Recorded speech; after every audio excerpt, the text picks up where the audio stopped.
Happy Gurpurab. तो ये तो समझ आता है कि ये तो होना चाहिए मैसेज, लेकिन हैप्पी चंद्र ग्रहण का तो खैर किसी ने नहीं भेजा, लेकिन मुझे एक बार एक बहुत हैरत अंदेज मैसेज आया। हमारे इंडिया में जितना हिंदू भाई बहन हैं उसमें एक श्राद्ध पक्ष होता है, पितृपक्ष, ठीक है। जैसे हम मुसलमान भाई बहनों में अच्छा कई लोग मनाते हैं, कई नहीं मनाते। वो मुर्दाओं की ईद होती है जो 15 शाबान को मनाई जाती है, ठीक है। तो उस दिन सब कब्रिस्तान जाते हैं और अपने अजीज़ की कब्र पे फातिहा पढ़ते हैं। और जैसा मुसलमान भाई बहनों में इस तरह हिंदू भाई बहनों में भी यही है। तो उसमें पितृपक्ष होता है, श्राद्ध। अब वो जो चले गए दुनिया से, उनकी शांति के लिए उस टाइम पाठ पूजा जो भी हिंदू रस्म के हिसाब से जो हमारे हिंदू भाई बहन करते हैं वो करते हैं। तो कोई खुशियों का वो त्यौहार नहीं है। तो एक बार मुझे मैसेज आया किसी का कि हैप्पी पितृपक्ष, कि हैप्पी श्राद्ध। मैंने कहा अब इनको क्या जवाब दे कि हैप्पी श्राद्ध क्या होता है। तो हैप्पी श्राद्ध और हैप्पी पितृपक्ष का मैसेज आया। तो थोड़ी देर तो मुझे लगा कि अभी कुछ ये कहेंगे बाद में कि मैं मजाक कर रहा था, लेकिन बाद में उनका कोई मैसेज नहीं आया। तो मुझे लगा कि यार ये तो बड़ा सीरियस मैसेज, इन्होंने सीरियसली ये फ़नी मैसेज भेज दिया उन्होंने, हैप्पी श्राद्ध या हैप्पी पितृपक्ष। मैंने ढूंढना पड़ेगा मैसेज। उसके बाद वो दोबारा उन्होंने नहीं किया। 1 साल 2 साल पहले की बात। और ये मैसेज मुझे कभी ज़िंदगी में भुला ही नहीं देगा। हैप्पी श्राद्ध बोलो, हैप्पी पितृपक्ष, कमाल है। वैसे शुक्र है लोग हैप्पी ग्रहण या हैप्पी डेथ एनिवर्सरी का किसी का मैसेज नहीं भेजते। कमाल है वैसे दुनिया। बट एनीवे करते हैं प्रोग्राम की शुरुआत। प्रोग्राम में पार्ट लेने के लिए again date time and place ऊपर देना है, जिनके बारे में पूछना है उनका बर्थ डिटेल देना है, और डिटेल्स का एक्यूरेट होना भी ज़रूरी है। तो जिनके बारे में पूछना है उनका होना ज़रूरी है और एक्यूरेट होना ज़रूरी है। किसी की डिटेल से किसी के बारे में हम कोई चीज़ नहीं बता पाएंगे, तो प्लीज़ ये मुझे मत पूछिएगा। जिनकी डिटेल्स होगी, निशानियाँ मिलती है अक्सर, लेकिन निशानियाँ मिलती, प्रेडिक्शन नहीं की जा सकती। निशानी होना अलग है, प्रेडिक्शन करना अलग है। तो हिस्ट्री समझना ज़रूरी है, फैमिली बैकग्राउंड ग्रहों के हिसाब से। कई बार पता चलता है कि ग्रह कितना एक्टिव है। अगर आपको ये देखना है ना, तो हम सवाल अक्सर पूछते हैं। फॉर एग्ज़ाम्पल हम पूछते हैं कि पिताजी का काम क्या रहा है, तो उससे कई बार एक्टिव प्लैनेट का पता चलता है कि कौन सा प्लैनेट ज़्यादा काम कर रहा है, कौन सा प्लैनेट ज़्यादा एक्टिव है। एक देखिए, 2 चीज़ें हैं एस्ट्रोलॉजी में। एक तो ग्रह से प्रेडिक्शन करना, और एक तो यह है कि और हालात बताना क्या हो सकता है क्या नहीं, और एक तो क्या हालात है उससे ग्रह को समझना। तो रिवर्स इंजीनियरिंग अगेन, तो ये बहुत इम्पॉर्टेंट है। फॉर एग्ज़ाम्पल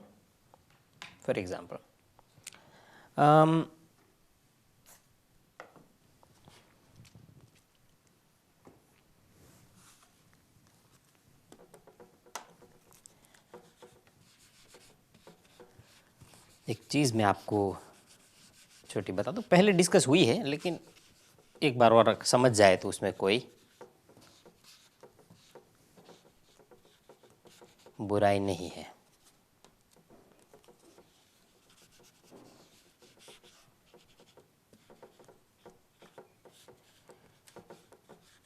ये इक्वली इम्पॉर्टेंट है, याद रखिएगा जो मैं अभी बताने वाला हूँ। आमतौर पे क्या होता है, आप सुनते हैं एस्ट्रोलॉजर्स को ये कहते हुए, इस व्यक्ति का शनि लेटेस्ट से पड़ा हुआ है पहले घर में, ओके, और शनि मेष राशि का है, फर्स्ट हाउस में पड़ा हुआ है। तो प्रेडिक्शन क्या होगी, ये व्यक्ति जिसकी कुंडली में इस तरह शनि पहले घर में मेष राशि का पड़ा हो, ऑफ कोर्स हमें बहुत सारी चीज़ें और भी कंसिडर करनी है, लेकिन फ़िलहाल हम खाली एक्सेप्शन, सारे एक्सेप्शंस को बात करते हुए बात कर रहे हैं, ठीक है, समझाने के लिए। ओके, बट खाली शनि से वरना कुछ प्रेडिक्ट नहीं हो सकता, बाकी सारे भी देखने होते हैं। लेकिन मैं आपको एग्जाम्पल समझाने के लिए खाली बता रहा हूँ। तो शनि पहले घर में है मेष राशि का किसी का, तो प्रेडिक्शन क्या होगी? हाँ, ये व्यक्ति थोड़ा ठंडा होगा, धीमा काम करेगा, आलसी हो सकता है, प्रोग्रेस ज़िंदगी में काम काज प्रगति लेट मिलेगी, लेट अपनी ज़िंदगी में जागेगा, वैसे भी दिन में वो लेट उठते हैं और ज़िंदगी में भी लेट जागते हैं, ये सब कुछ ये शनि दिखाता है। तो ये बात है। लेकिन क्या पहले घर में जिसका भी शनि पड़ा हो सबके साथ ये होगा? ज़रूरी नहीं है, एक्सेप्शंस भी है। एक्सेप्शंस में क्या है? दृष्टियाँ हो सकती है। फॉर एग्जांपल यहाँ दृष्टि और योग, फॉर एग्जांपल शनि के साथ यहाँ पड़ा है मंगल, प्रेडिक्शन बदल जाएगी। ये कुछ मामलों में बड़े आलसी होंगे, कुछ मामलों में बड़े फास्ट होंगे। अगेन फिर देखना पड़ेगा, चंद्र डिपेंड करेगा। ऑल्सो लेट अस से जुपिटर यहाँ पर है और जुपिटर की इस पर दृष्टि है, तो ये आदमी कॉशियस हो सकता है लेकिन लेजी नहीं हो सकता, अगेन क्योंकि जुपिटर सामने पड़ा है। सो बहुत सारे ऐसे कॉम्बिनेशन है, तो वो तो अपनी जगह है। लेकिन ये शनि पहले घर में, और इसको आपको समझना है कि ये शनि 10 कुंडलियां आपके सामने, 10 में शनि मेष राशि का पहले घर में है, तो क्या सब एक जैसे होंगे? नहीं। अगर आपको समझना है कि ये शनि एक्टिव है या नहीं है, पॉजिटिवली एक्टिव है या नेगेटिवली एक्टिव है, तो उसके कुछ सवाल होंगे। ये बातें आपको किसी किताब में नहीं मिलेगी, कहीं किताब में आपको, मैंने ऐसी कोई किताब नहीं देखी, अगर आपने देखी हो तो ज़रूर शेयर करिएगा, जिसमें ये तरीका हो। ये आपको कोई अच्छा टीचर ही सिखा सकता है, जो कि हमें हमारे टीचर ने सिखाया। तो ये शनि एक्टिव है कि नहीं वो देखना ज़रूरी है। अब कैसे देखेंगे शनि एक्टिव है कि नहीं? तो हर प्लैनेट का कौन से घर में वो कितना एक्टिव है, ये देखने के लिए उसके कुछ सवाल होंगे। वो सवाल का जो आपको जवाब मिलेगा, उस हिसाब से आपको पता चल जाएगा कि वो प्लैनेट एक्टिव है कि नहीं है। फॉर एग्जाम्पल किसी इंसान की कुंडली में शनि 7वें घर में है, ठीक है। अब आपको जानना है कि ये शनि एक्टिव है या सोया हुआ है, तो कैसे करेंगे? तो एग्जाम्पल दे रहा हूँ। तो आप उसको पूछेंगे कि क्या, अगर ये मेल की चार्ट है, ओके, हम अज्यूम कर रहे हैं कि एक आदमी की कुंडली है, लड़के के, तो इसको पूछा जाएगा इस शनि को जानने के लिए, समझने के लिए। किताबें अपनी जगह कहती है जो बातें कहती है, लेकिन हकीकत में क्या हो रहा है ये देखना बहुत ज़रूरी। और ये आसान तरीका है जानने का, अगर आप समझ जाओ तो, कि एक्टिविटी प्लैनेट की जानने के लिए ये तरीका आसान है, ईजी है, ठीक है। आपने इसको पूछना है तेरे पास ज़मीनें कितनी है, ज़मीन का काम किया ज़िंदगी में या नहीं किया, ज़मीन लेने बेचने का कोई काम किया कि नहीं किया। अगर वो कहे हाँ, तो समझ लेना ये शनि एक्टिव है, क्योंकि यहाँ पर मेष लग्न में वो करियर के घर का मालिक बन रहा है, अपने से 10वां है, और यहाँ जाएगा तो कहीं ना कहीं ज़मीन का काम करवाएगा। और ये व्यक्ति 9 to 5 काम नहीं करेंगे, इनके काम के आवर्स बड़े अजीब होंगे। 10 बजे शुरू, 12 बजे शुरू करेंगे, 1 बजे शुरू करेंगे, रात को 11 बजे तक करेंगे, या पूरी रात काम करेंगे, दिन में सोएंगे। तो काम करने का टाइमिंग अजीब होगा इनका, ठीक है। और ये इनका काम स्ट्रेच होगा, ये 8 घंटा काम नहीं कर सकते। ये लोग नॉर्मली 10-12 घंटे हंसते खेलते काम कर लेते, और ये इसलिए काम नहीं करते 10-12 घंटे कि उनको पैसा ज़्यादा चाहिए, ज़रूरी ये नहीं है। ये इसलिए ज़्यादा 10-12 घंटे काम करते हैं क्योंकि इनको एक्टिव रहना ज़रूरी है। अगर ये 10-12 घंटा काम नहीं करेंगे तो ये मेंटल हो जाएंगे। उनको खुद को ही अच्छा लगता है मेंटली ऑक्यूपाइड रहना, बिजी रहना, ठीक है। लेकिन ये लोग काम धीमा करते हैं, ये हमेशा याद रखिए, फटाफट कोई काम नहीं करते। तो अगर आपके हस्बैंड की कुंडली में ये कॉम्बिनेशन है तो वो जल्दी जल्दी कुछ करने वाला नहीं है। आप उसको कहो कि मुझे पालक पनीर के लिए पालक ला दो, तो आपका पनीर एक्सपायर हो जाएगा जब तक वो पालक लेकर आएगा। तो उसको पालक का मत बोलिए, खुद ही पालक ले आइए, वो खा ज़रूर लेगा। तो ये बात है, तो बड़े धीमे होते हैं। फिर जब वो पालक लाएगा ना, तो बहुत बेस्ट पालक लाएगा और बहुत ज़्यादा पालक ले आएगा, यानी इतना पालक ले आएगा कि आपके फ्रिज में जगह नहीं रहेगी। ये लोग काम करते हैं ना, तो बहुत एक्सट्रीम काम करते हैं, या तो करते ही नहीं, तो ये इनकी खासियत होती है, बड़े धीमे, बड़े ठंडे, बड़े आराम से काम करने वालों में से होते हैं। फिर ये एक तरीका है देखने का, उसके काम करने का तरीका। फिर इसके अलावा इस इंसान को आप पूछिए, अगर ये मेल है तो, कि क्या तुम्हें लड़की जो पसंद आती है, या तुम्हारी गर्लफ्रेंड या एक्स रिलेशनशिप या तुम्हारा रहा है, जो लड़की तुमसे उम्र में बड़ी हो? क्योंकि जब शनि इस तरह पड़ा होगा ना लड़के की कुंडली में, तो उसको लड़की हमेशा वही अच्छी लगेगी जो उससे उम्र में बड़ी होगी। क्यों? क्योंकि ये शनि 7वें घर में है ना, वो पार्टनर में मैच्योरिटी ढूंढता है।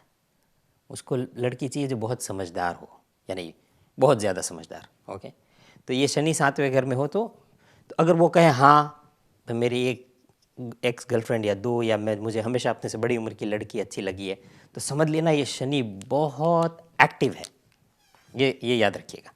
लेकिन अगर शनि कहे कि नहीं मुझे बड़ी नहीं, तो समझ लेना कि एक्टिव नहीं है। ओके, इतना।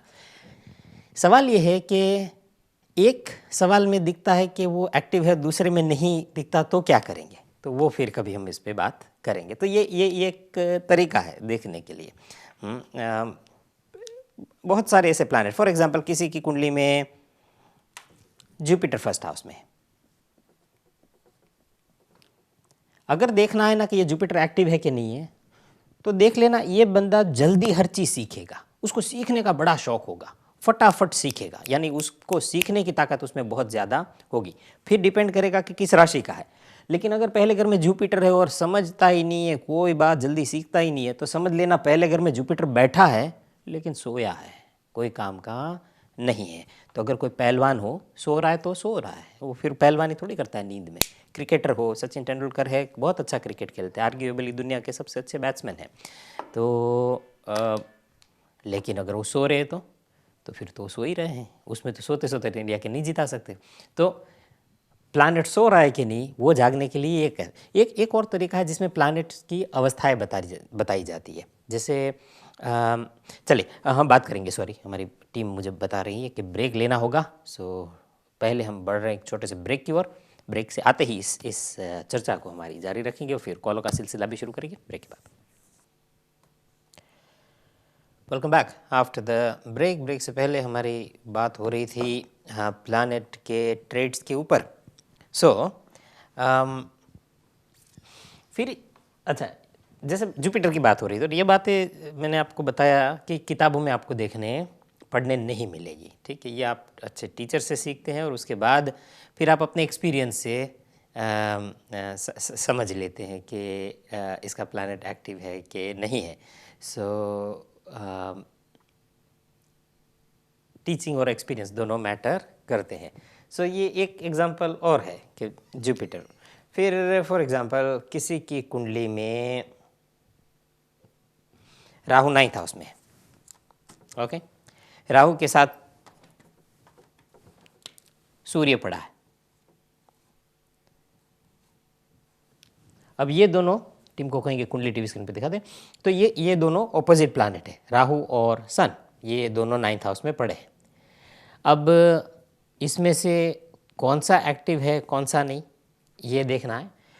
तो इस व्यक्ति को पूछिए, क्या तुम्हें बाप दादा का पैसा मिला या नहीं मिला?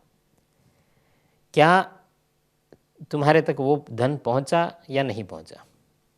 अगर वो कहे कि हाँ मुझे अपने डैड का पैसा, डैड का बिजनेस मिला, मैंने वही काम किया, मैं उसी गद्दी पे बैठा, तो समझ लेना कि ये राहु एक्टिव नहीं है, सूर्य एक्टिव है। सूर्य ज़्यादा पावरफुल है, राहु डाउन है। लेकिन अगर वो ये कहे कि यार दादा के पास तो बहुत पैसा था, लेकिन मेरे डैड तक पहुंचने से पहले ही सब खत्म हो गया, दादा बैंकरप्ट हो गए, डैड को कुछ नहीं मिला, फिर डैड अपनी ज़िंदगी में कुछ खास किया नहीं किया, और मैं भी अपना कर रहा हूँ, मुझे अपने डैड से कुछ नहीं मिला, दादा का वेल्थ मुझ तक पहुँचने से पहले फिनिश हो गया, तो समझ लेना कि ये सूर्य एक्टिव नहीं है, राहु एक्टिव है, और ये व्यक्ति ज़रूर कोर्ट केस में भी फंसेगा।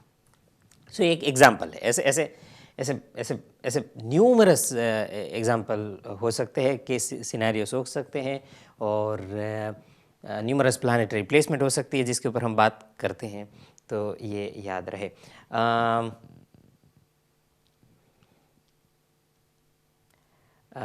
फॉर एग्ज़ाम्पल, अच्छा छोड़िए, तो ये इतने तक ठीक है, मैं समझता हूँ। और अगर किसी की कुंडली में वीनस 5th हाउस में हो,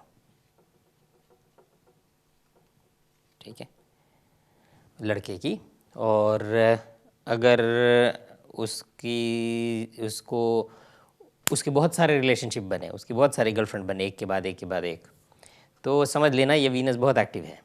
ओके, ये याद रहे। एंड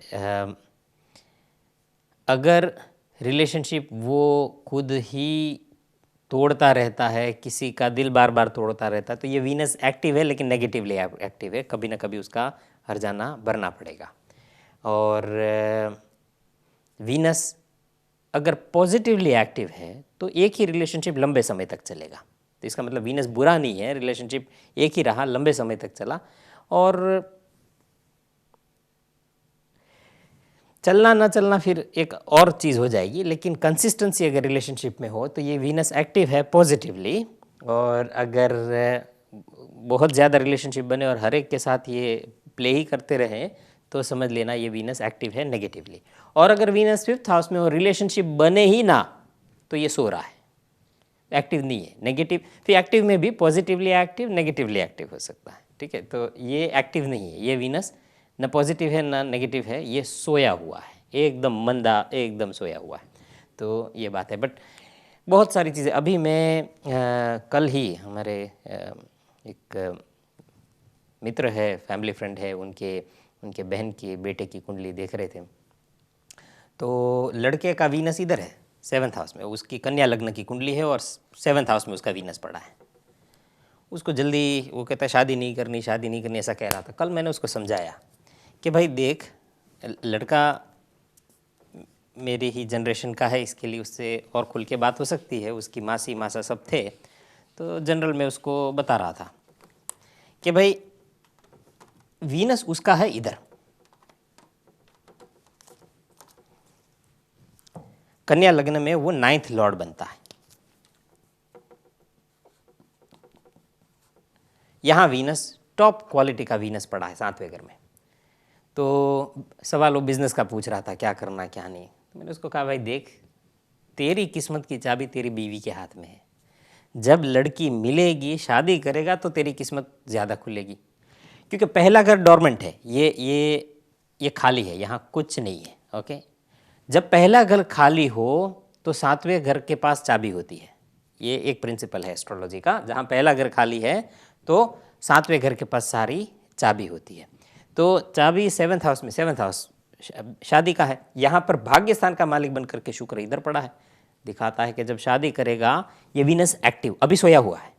ओके, उच्च का वीनस, ये वर्गोत्तम वीनस है उच्च का, और इसको काम में काफ़ी दिक्कतें आती है। जो जहाँ उसको पहुँचना चाहिए था, जितनी वो मेहनत करता है, वहाँ अभी तक वो नहीं पहुँच पाया।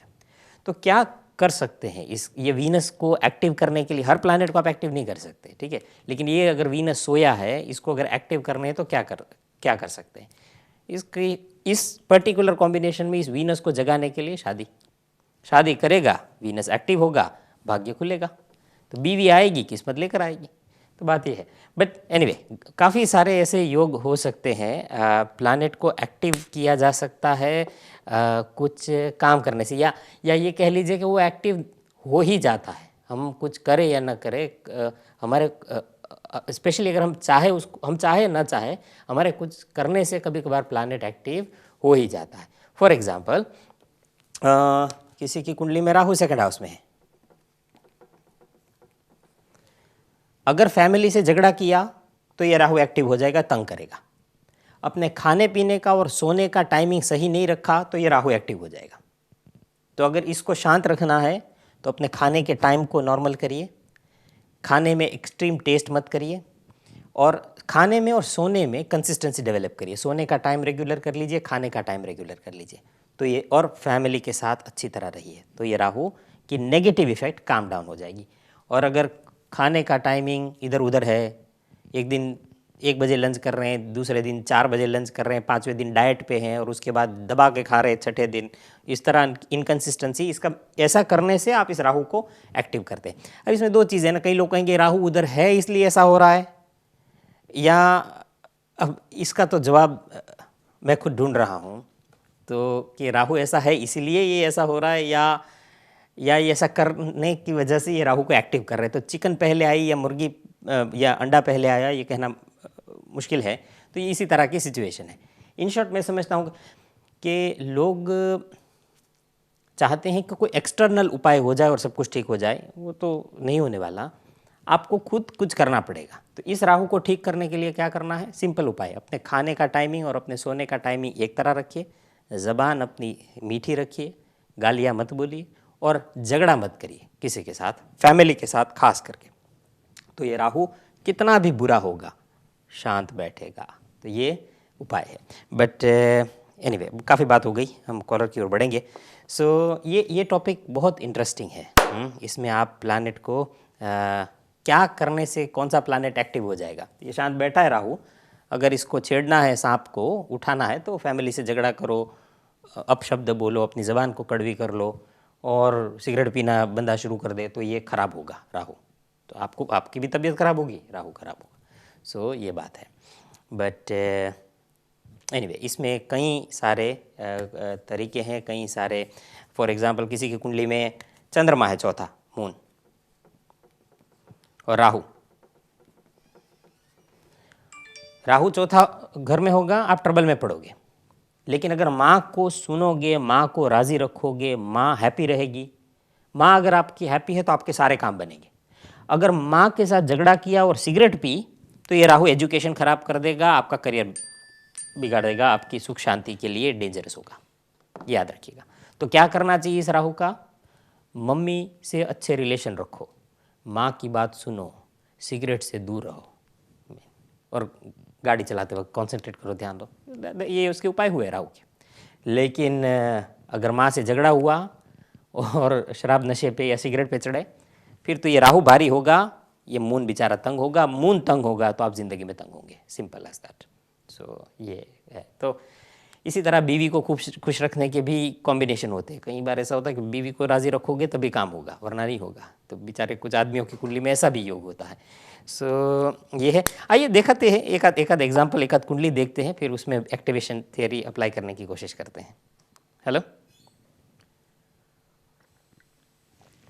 Hello hello hi hello hello hi Imran.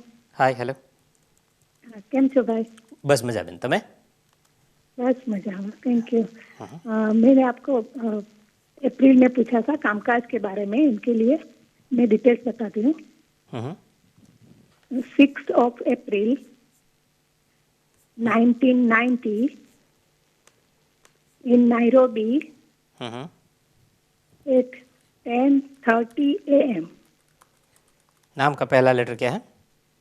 M, राशि पर से ही नाम है। नाइरोबी। नाइरोबी, या अप्रैल की 6 तारीख 1990 नाइरोबी का जन्म है। सुबह 10:30 क्या सवाल है आपका? मैंने आपको अप्रैल में पूछा था, आपने बताया था कि नेक्स्ट 3 मंथ्स में वो लोग कोई डिसीजन लेके वो उसका 10 ईयर तक का करियर शेप करेंगे। वो सही निकला। उन लोगों को उनके कंप्यूटर के दूसरी कंपनी है, वहां से एक ऑफर आई है। 31 मई को ऑफर मिली है कि आप दोनों मर्ज हो जाए और साथ में काम करें और हम आपकी कंपनी बाय कर ले और आपका थोड़ा स्टेक रखेंगे। इस हिसाब के हम लोग के लिए ये दोनों को काम करना पड़ेगा। अच्छा, तो इनकी कंपनी को किसी ने टेक ओवर कर लिया? हाँ, अभी बात चल रही है। अच्छा, करने की ऑफर दी है। Interesting, okay. और इनका कुछ शेयर फिर भी रहेगा? हाँ, थोड़ा शेयर रहेगा तो इन लोगों को वहाँ पे सैलरी मिलेगी। अगर थोड़ा शेयर रहेगा तो उन लोगों को भी काम करने का इंटेंसिव मिलेगा। और वो लोग को क्या है, वो उसका मल्टीपल बिजनेस है, कंपनी बड़ी है सामने वाली। अच्छा, तो जो बेटा चला रहा था वो दूसरे बिजनेस में मूव हो रहा है। तो ये चलाने के लिए उसके पास इंफ्रास्ट्रक्चर सब कुछ है। मगर चलाने के लिए कोई रिलायबल पर्सन नहीं है। अच्छा। तो उन लोगों को लगा कि ये मेरे जमाई राजा है, उनको और उसको फादर को वहाँ, और ये सब लोग डिसीजन मेकिंग रहेंगे। इंटरेस्टिंग। Okay okay okay. क्योंकि तो इनका आपने ये प्रेडिक्ट किया था कि ये अभी 3 महीने में कोई डिसीजन लेंगे जो अगले 10 साल तक का वो उन लोगों का करियर शेप करेगा। तो आप बताओ, आप कैसा रहेगा, ये कर सकते हैं, वेल करना चाहिए? हाँ, करना चाहिए। उनको कहीं अपना मैथ्स कर ले, लेकिन इट साउंड्स गुड क्योंकि इनकी कुंडली में जन्म का शनि जो 9वें घर में मंगल के साथ और राहु के साथ है, इसी शनि के ऊपर से शनि और गुरु इस वक्त निकल रहे हैं, पास हो रहे हैं, ये कह लीजिए तो चलेगा। तो ये समय में इनको नॉट ओनली दैट, इनका D9 में भी शनि केंद्र में है, अगेन वर्गोत्तम होकर के केंद्र में है।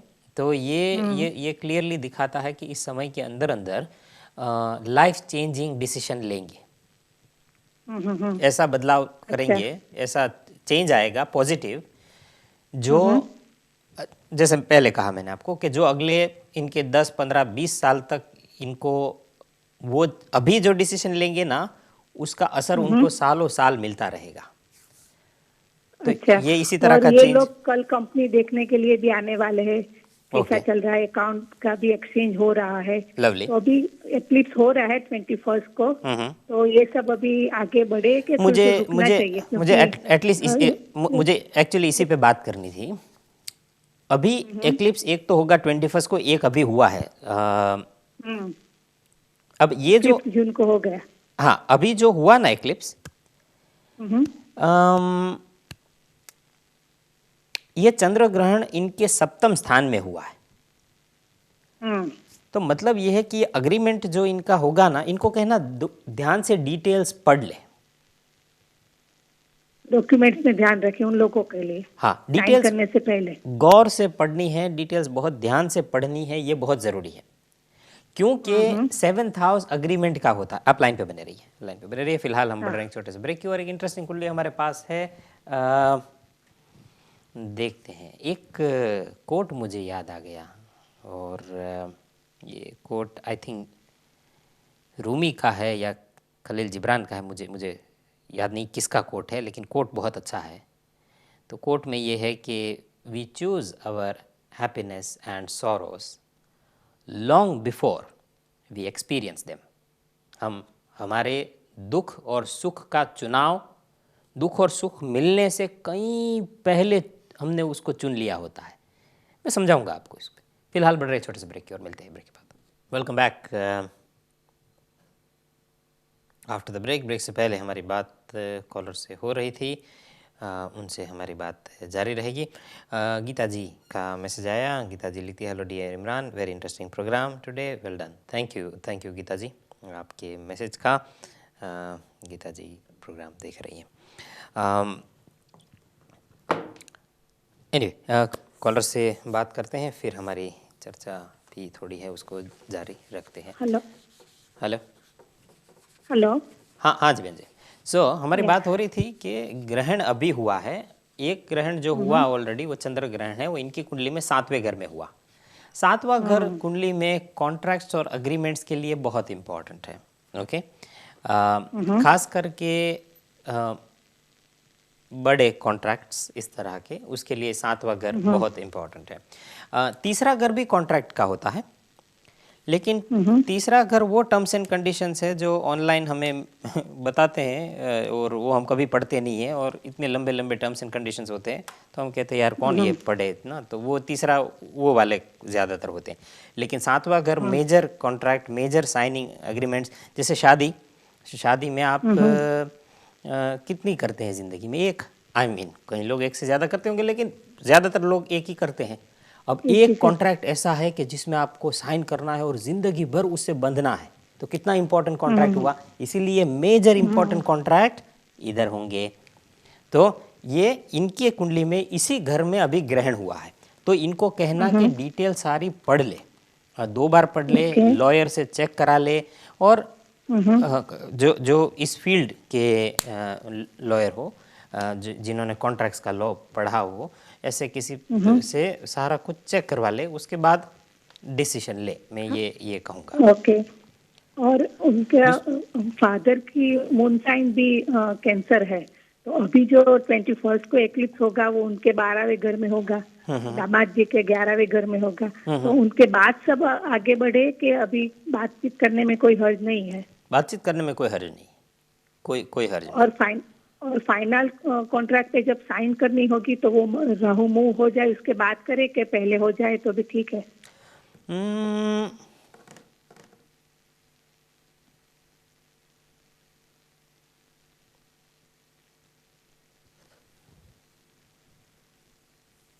क्योंकि पहले घर में राहु आ जाएगा ना सितंबर के बाद।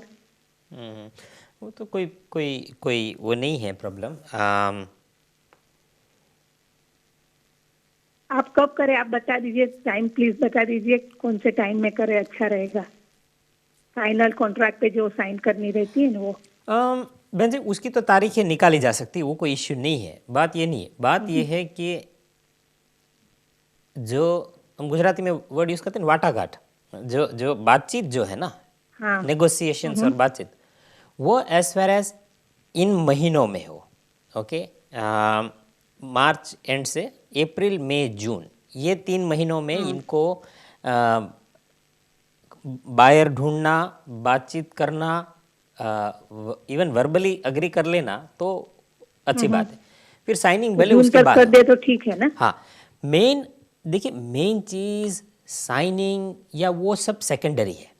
मेन चीज़ है बायर का मिलना, वो इस समय में होना चाहिए। जैसे खाना है तो खाना जो है वो खाने का मेन काम क्या है, हम उसको खाना खाते हैं ना, लेकिन इजी भी तो सबसे वही है, खाना खाना। डिफिकल्ट क्या है, पकाना, उसमें मेहनत। तो ये पकाने का समय, इनको को इस वक्त खाना पकाए, फिर पक गया तो चलो जब जून में सब हाँ कह दे और एग्री हो जाए तो हाँ अच्छा सब है ना? चेक करके, हाँ आइडियल है ये समय आइडियल है। अप्रैल मई जून ये सिग्निफिकेंट पीरियड माने जाएंगे। ओके, जून के बाद वो जुपिटर भी वापस मूव हो जाएगा और बिल्कुल 8th हाउस में आ जाएगा। बिल्कुल, लेकिन जब तक जुपिटर शनि मंगल राहु के ऊपर है साथ ना, में है। वो आइडियल है कि उससे पहले पहले कोई मिल जाए व्यक्ति, और कुछ नहीं। अच्छा अच्छा। और नहीं वो वैसे लोग तो कीन है, मैं अगर एक्लिप्स हो रहा है ना इसलिए थोड़ा सोच रहे थे कि इसके बाद करे कि पहले करे, क्योंकि दोनों का अकाउंट भी एक्सचेंज होने वाला है, उसके ऊपर भी कॉन्फिडेंशियलिटी के लिए साइन होने वाली है। तो ये सब पहले कर दे तो ठीक रहेगा ना? ठीक है, सब कुछ 2 बार खुद तो चेक करना ही है, किसी वकील से चेक कराना है, ये मैं खास कहूँगा। Okay okay. ये ज़रूरी है। वैसे भी चेक कराना चाहिए, स्पेशली अगर ग्रहण शादी अग्रीमेंट के घर में ही हुआ हो तो ज़्यादा ज़रूरी और है कि हम दूसरा चेक ग्रहण कराएं। उनके फादर के 12वें घर में हो रहा है इसलिए मैं पूछ रही हूँ।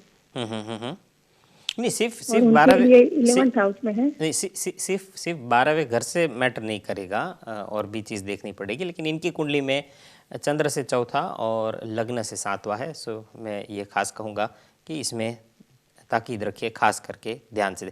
और प्लस इनके D10 में यही लग्नेश जो है उसी के ऊपर ये ग्रहण हुआ है।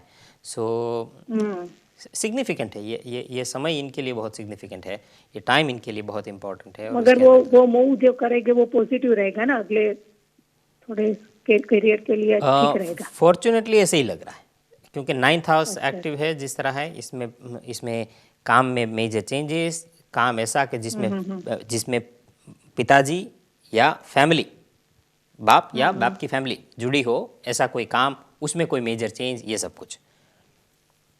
तो इस काम में आपने बताया कि इनके डैड भी जुड़े हुए हैं। हाँ, डेट भी जुड़े हुए हैं। हाँ, तो ये ठीक है, आई मीन। और ये ऑफर सामने से है, इन लोगों को बहुत सरप्राइज भी हुआ। मगर वो जो एडिटर था वो दोनों को पहचानता था, वो लोग स्ट्रगल कर रहे थे, सामने वाले बड़ी कंपनी है मगर उनके पास वो उसको हैंडल करने के लिए कोई रिलायबल पर्सन नहीं है। तो उन लोगों ने बताया कि दोनों अच्छे हैं, आप उनकी कंपनी ले लो और उस काम में भी ठीक रहेगा। तो सामने से ऑफर आई है तो थोड़ा अच्छा लगा, मगर अभी आगे बढ़ना चाहिए, क्या करना चाहिए, आपसे वो सलाह मांग रहे थे, इसलिए मैंने पूछा आपको। मेरे हिसाब से बढ़ने लायक है, लेकिन आप किसी फाइनेंशियल एडवाइजर की सलाह लेकर आगे हाँ, बढ़िएगा। वो तो फाइनेंशियल एडवाइजर की बिल्कुल, वो सब करिएगा। ग्रह के हिसाब से ग्रीन लाइट है, बाकी तो आपकी इच्छा है। और जून में हाँ बोल दे वो तो तब तक आप बताए इस तरह से ठीक है ना? बिल्कुल अप्रैल मई जून ये सबसे सिग्निफिकेंट है। Okay okay okay, thank you thank Imran. You most welcome. और आप कोई बताओ आगे क्या कुछ ध्यान रखना है वैसा है करियर में? इस वक्त एक सवाल रखिए, बाकी नेक्स्ट टाइम रखेंगे। ओके ठीक, okay, thank you, thanks for your help. You most welcome. Bye. ये थे हमारे कॉलर जिन्होंने पूछा अपने दामाद जी के बारे में। आई थिंक इन्होंने पूछा था कुछ हफ्ते पहले, मुझे याद आ रहा है। कुंडली इंटरेस्टिंग है। 9th हाउस इनका देखिए, अभी हम 9th हाउस की बात कर रहे थे और एक्टिव की बात कर रहे थे, एक्टिव है कि नहीं ये देखना। इनकी कुंडली में देखिए 9th लॉर्ड 9th में है, साथ पड़ा हुआ है राहु और साथ ही पड़ा हुआ है मंगल। अब ये 3 पाप ग्रह एक साथ 9th हाउस में पड़े हुए हैं। अपने आप में ये एक खतरनाक कॉम्बिनेशन है। लेकिन अगर आपको देखना है कि ये अच्छा है कि बुरा है, तो अगर ये लड़का अपने डैड के काम में है या अपने डैड के साथ काम कर रहा है या उस सेक्टर में है जिसमें डैड करते रहे हो या डैड का ही काम मिला हो, तो समझ लेना कि यहाँ पर ये एक्टिविटी जो नज़र आ रही है वो हार्मफुल नहीं है, अच्छी है। यहाँ शनि स्वग्रही, मंगल उच्च का, टॉप क्वालिटी का है, ये अच्छे से अच्छा काम देगा। और ये राहु ओबीडियंट है, राहु शांत है। राहु यहाँ पर ये दोनों कहेंगे भाग्य का मालिक, और ये उच्च का मंगल वहाँ शांति से सर झुका करके काम करेगा, तंग नहीं करेगा। अगर ये बाप के साथ, बाप के अंडर, बाप की रिस्पेक्ट के साथ काम करते हैं तो अच्छा। बेसिकली इनकी कुंडली में बाप के काम को आगे बढ़ाना लिखा है, अलग होकर के भी आगे बढ़ाना लिखा है, तो लेकिन बाप की रिस्पेक्ट एनीवे इम्पॉर्टेंट है। तो अगर इसी तरह के काम में है ना, तो ये पॉजिटिवली एक्टिव है। और अगर इनका झगड़ा बाप से होता है या बाप का बिजनेस इनको मिलने से पहले ही बैंकरप्ट हो गया, ख़त्म हो गया, तो समझ लेना कि ये दोनों चुप बैठे हैं, यहाँ पर राहु स्ट्रिक्ट है। तो एक ही कॉम्बिनेशन किसी के लिए अलग फल दे सकता है, किसी के लिए अलग फल दे सकता है। हर एक के घर में एक माँ है, बाप है, लेकिन हर घर में बाप की थोड़ी चलती है या हर घर में माँ की थोड़ी चलती है। किसी के घर में बाप की चलती है, किसी के घर में माँ की चलती है, किसी के घर में दादाजी बोलते वही होता है, किसी के घर में दादी ही सब कुछ है। किसी के घर में, हमारे एक मित्र है, उनके घर में उनकी नानी जो बोलेगी वही होगा। नानी उनके घर में भी ऐसा नहीं है कि नानी के अपने घर में, ननियाल में नहीं, उनके अपने घर में भी उनकी नानी बोलेगी वही इनके पिताजी करेंगे। उनकी नानी का लास्ट ऑर्डर होता है हर चीज़ में। तो हर एक के घर में डिफरेंट लोगों की चल रही होती है ना। तो यहाँ पर शनि मंगल की चल रही है। हो सकता है कि किसी की कुंडली में यही कॉम्बिनेशन हो, लेकिन वहाँ राहु की चलती हो, इन दोनों की ना चलती हो। सो डिपेंड करेगा। तो इन दिस केस शनि ज़्यादा एक्टिव है, विच इज़ अ गुड थिंग, क्योंकि इस कुंडली में शनि अच्छा प्लानट है, योग कारक है, तो उसका एक्टिव होना फ़ायदे में होगा। तो ये बात है। एनीवे चर्चा करेंगे इसके ऊपर। हम बता रहे थे आपको कि कोट ये हमारे फेवरेट कोट्स में से एक है। उसमें है कि यू या we choose our happiness and sorrows long before we experience them.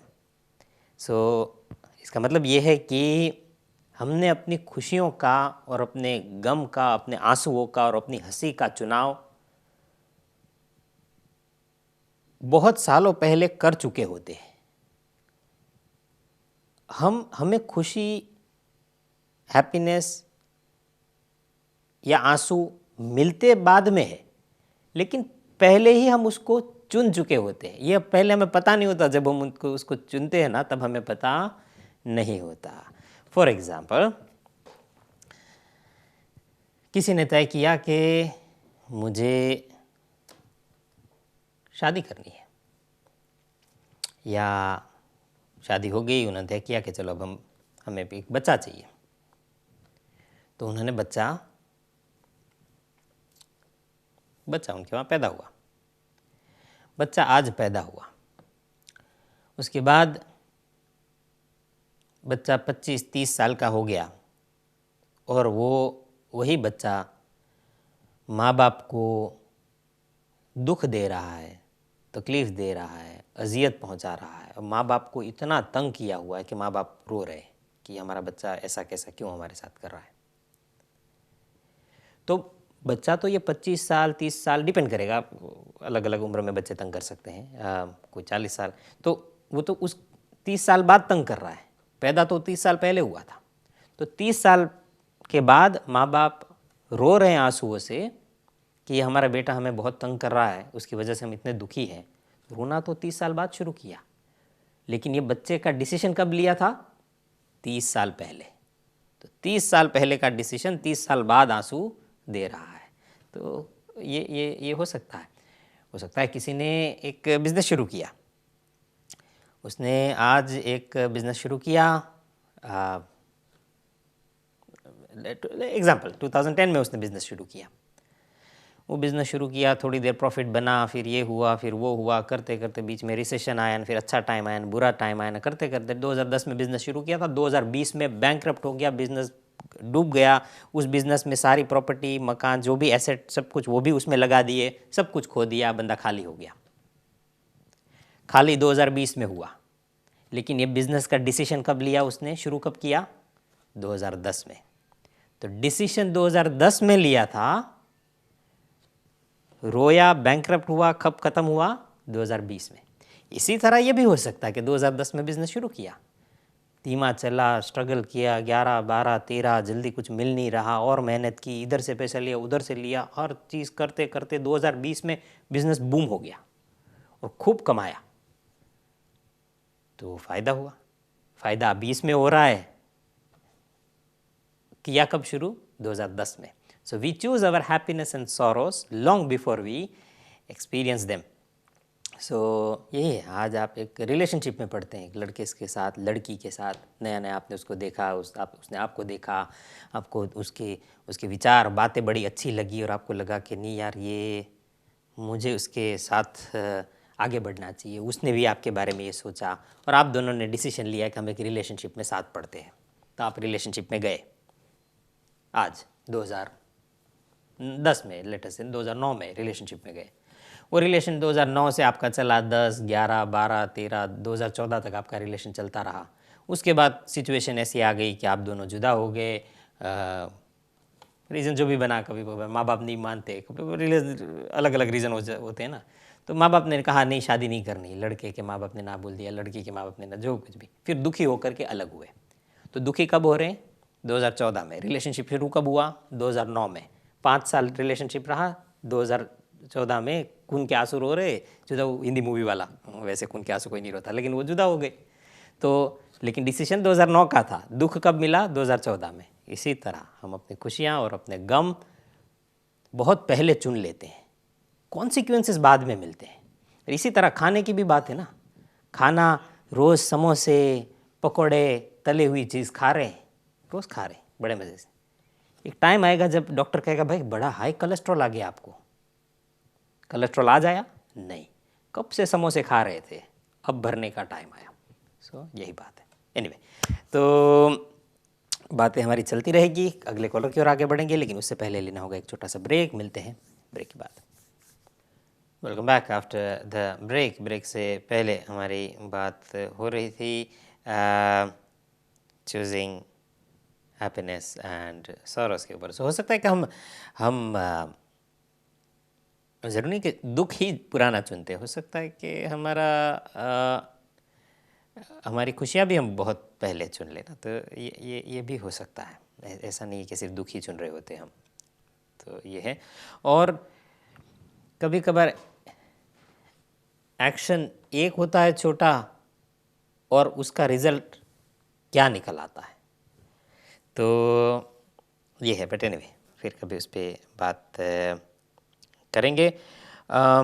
Neha ji, आपका मैसेज आया, थैंक यू। नेहा जी कह रही है कि लंच ब्रेक में उन्होंने टीवी ऑन किया, वर्क फ्रॉम होम उनका चल रहा होगा, और उन्होंने लंच ब्रेक में टीवी ऑन किया और प्रोग्राम किस्मत और कुंडली देख रही है। शुक्रिया नेहा जी, थैंक यू। मैंने इसलिए घर पे टीवी नहीं रखा। मैं आपको हैरत होगी जानकर, मेरे घर टीवी नहीं है, क्योंकि टीवी होगा मैं पूरा दिन टीवी देखूँगा, न्यूज़ देखूँगा, या पूरा दिन न्यूज़ शुरू ही रहेगा, तो इसलिए मैंने टीवी नहीं रखा।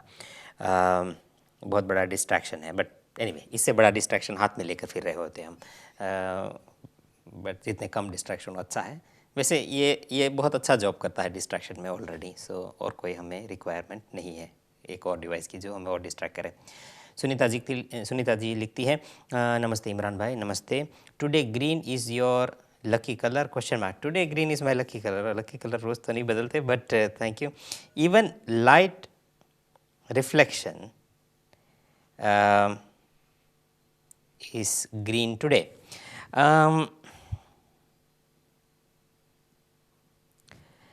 जहाँ तक ग्रीन की बात है, आपने मुझे कभी ग्रीन पहनते शायद नहीं देखा होगा। इसका कारण दो है। एक तो एस्ट्रोलॉजिकल कारण है, तो इसलिए हम एक्सपेरिमेंटली ग्रीन हम ट्राई कर रहे हैं, तो इसीलिए अभी मैंने 2 ग्रीन टी शर्ट्स में इन्वेस्ट किया, वरना मैं कभी ग्रीन एक टी शर्ट लेकिन मैं कभी ग्रीन नहीं पहनता। दूसरा ये है कि टीवी में जब हम शो कर रहे हैं तो पीछे बैकग्राउंड होता है, तो ये जो बैकग्राउंड है ना, ये या तो RGB पे चलता है, या तो रेड है पीछे, या तो ग्रीन है, या तो ब्लू, उसके ऊपर ये बैकग्राउंड फिट होता है। तो पीछे जो बैकग्राउंड में जो एक्चुअल कलर है ना, उस कलर का कपड़ा नहीं पहनना चाहिए। तो हमारे पीछे ज़्यादातर ब्लू और ग्रीन बैकग्राउंड ही रहे हैं, सो इसलिए ग्रीन जो है वो टेक्निकली भी डिफ़िकल्ट होता है। तो इसलिए आप थोड़ा इसमें फ्लिकरिंग देख रहे हैं, तो ये टेक्निकल गलती नहीं है, ये मेरी गलती है। ग्रीन कलर जो है आज नहीं पहनना चाहिए था मुझे, क्योंकि पीछे बैकग्राउंड में ग्रीन है। बट एनीवे, फिर उसके ऊपर इसलिए जैकेट डाल दिया, अच्छा हुआ जैकेट था, वरना शो बड़ा मुश्किल होता। टीम को मेरी टी शर्ट का कलर बदलना पड़ता, कलर इन्वर्ट करना पड़ता, और इसको टी शर्ट ब्लू दिखता आपको ग्रीन होने के बावजूद। लेकिन एनीवे, ये टेक्निकल चीज़ें हैं शायद टीवी की, वो आपको मैं यहाँ पर टीवी पे बैठ के बोलूँगा तो शायद आपको समझ भी नहीं आएगी और बोरिंग भी लगेगी, सो उसको हम छोड़ देते हैं। पर थैंक यू सुनीता जी आपके मैसेज का। ग्रीन मैंने एक्सपेरिमेंटली चूज़ किया है, मुझे कुछ देखना इसलिए मैंने ग्रीन कलर पहना है, बाकी मैं ग्रीन वैसे कभी नहीं पहनता। अच्छा है लेकिन मुझे सूट नहीं करता, कलर तो मुझे पसंद है ग्रीन, बल्कि मुझे सूट नहीं करता इसलिए। एनीवे, बढ़ेंगे अगले कॉलर की ओर, देखते हैं कि वो क्या कहना चाहते हैं। हेलो हेलो हेलो हेलो जी। हेलो इमरान जी। हाँ हाँ हाँ हाँ जी बहन जी। हाँ जी, मैंने अपने बारे में पूछना है। अपने बारे में ज़रूर। हाँ डेट ऑफ दीजिए प्लीज़। 12th of July 1982। जुलाई महीने की 12 तारीख 1982। टाइम क्या है? टाइम सुबह 8 o'clock। कहाँ का जन्म है आपका? जलंधर जिला। जलंधर जिला। एक्सक्यूज मी, सब कुछ रिपीट करिए प्लीज़ एक बार। Okay. My date of birth 12th of July 1982, सुबह के 8 बजे, एंड जलंधर जिले में। इंटरेस्टिंग। मकर लगन की आपकी कुंडली है बहन जी? ओके। और एनीवे, आपकी कुंडली को शुरू करेंगे। एक चीज़ मुझे दिख रही है, बता देता हूँ, फिर आप कोई भी एक सवाल मुझे पूछ पाएंगे, लेकिन एक मुझे दिख रही है इसलिए मैं बता देता हूँ, ठीक है? ओके, ठीक है। आपकी कुंडली में लिखा है कि आपका जो फुट है, एंकल, जी। पाँव में एकदम नीचे, लात पाँव में, ठीक है, वहाँ पर आपको मार चोट लगेगी, एंकल ट्विस्ट होगा, मुझे नहीं पता क्या है, उसका ध्यान रखना है। लेफ्ट फुट का या पाँव मुड़ जाए, आप हील व्हील पहन रही है तो ध्यान रखिएगा, आपको प्रॉब्लम वहाँ होगी फुट में। और लेफ्ट आई और लेफ्ट फुट, वहाँ ध्यान रखना है, उसके आसपास कोई तिल का, मार का, चोट का कोई निशान पड़ सकता है। कोई प्रॉब्लम लेफ्ट आई में? लेफ्ट आई या लेफ्ट फुट, ओके। ओके, इनका ध्यान रखना है। दूसरी चीज़, आपकी एक सर्जरी आपके पेट, अब्डोमिनल और लोअर अब्डोमिनल एरिया की होगी। अगेन डॉक्टर से कंसल्ट करिएगा, आई होप ऐसा कभी ना हो, लेकिन जो दिख रहा है वो मैंने बताया। ख्याल रखिएगा, आपको स्टमक अब्डोमिनल एरिया के पास की एक प्रॉब्लम से गुजरना पड़ेगा, जहाँ पर वो शायद आपको छोटी मोटी सर्जरी के लिए बोलेंगे। ओके इमरान जी, मैंने ना पहले आपसे एक बार बात की है अपने बारे में। तो आपने मेरा टाइम सेट किया था 8 मॉर्निंग टाइम, 8-10 के बीच में। तो वहाँ पे आपने मुझे मेरी राशि जो मीन बनती है, राशि मीन बनती है, बिल्कुल जी, तो मेरा लगन आपने तब मुझे कर्क बताया था। तो टाइम सुबह का होगा फिर? हाँ जी, सुबह 8 बजे। सॉरी, मैंने रात लिया है, तो ओके सर। प्रेडिक्शन में अब चेंज होगा, मैं फिर से उसको बदलता हूँ। ओके। इंटरेस्टिंग। तो अब आपको ज़्यादा ध्यान रखना है शोल्डर का, शोल्डर पे आपको तकलीफ से गुजरना पड़ेगा। ओके और पेट के बजाय यूरिनरी प्रॉब्लम या किडनी स्टोन या ऐसा कुछ होगा, लाइक पानी इनफ पीजिएगा, ओके चेंज होगा क्योंकि इन्वर्ट हो गई कुंडली।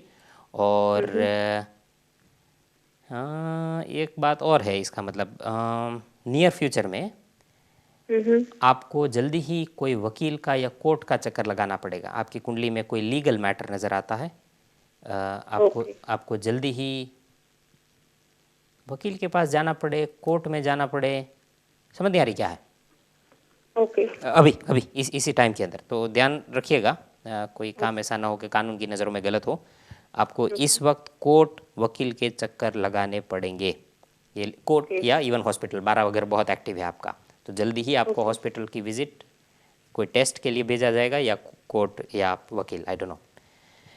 ओके ये है, ज़रूर नहीं है कि बुरा हो, लेकिन हैसल है, किसको अच्छा लगता है जाना ना, तो ध्यान रखिएगा। एनीवे आपका सवाल पूछिए। जी मैंने पूछना था ओके आप वो मेरी कुंडली भी शो कर देना वो ऊपर टैली के।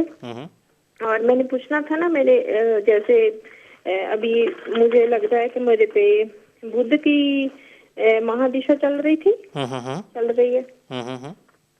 तो और अभी आगे जो केतु की आने वाली है कुछ महादिशा, उसके बारे में बता सकते हैं? वो मेरे लिए अच्छी है या माड़ी है? पूरी महादशा तो मैं कवर नहीं कर पाऊंगा क्योंकि वो 7 साल की होती है केतु की महादशा, तो वो तो कहना मुश्किल होगा। लेकिन केतु की महादशा का ही जो आपको किडनी का बोला ना मैंने, वो इसीलिए बोला। आपकी कुंडली कहती है आपको स्टमक में या किडनी में किसी तरह की प्राइवेट पार्ट में कोई इन्फ्लेमेशन होगी, उसकी वजह से आपको डॉक्टर के पास जाना पड़ सकता है। आई होप मेरी बात गलत हो, ऐसा कभी ना हो, लेकिन डॉक्टर ही है जो इस पे सही जवाब देंगे। लेकिन कुंडली ये बहुत क्लियरली कहती है कि आपको एक सर्जरी से गुजरना पड़ेगा जो कि इस पार्ट की होगी।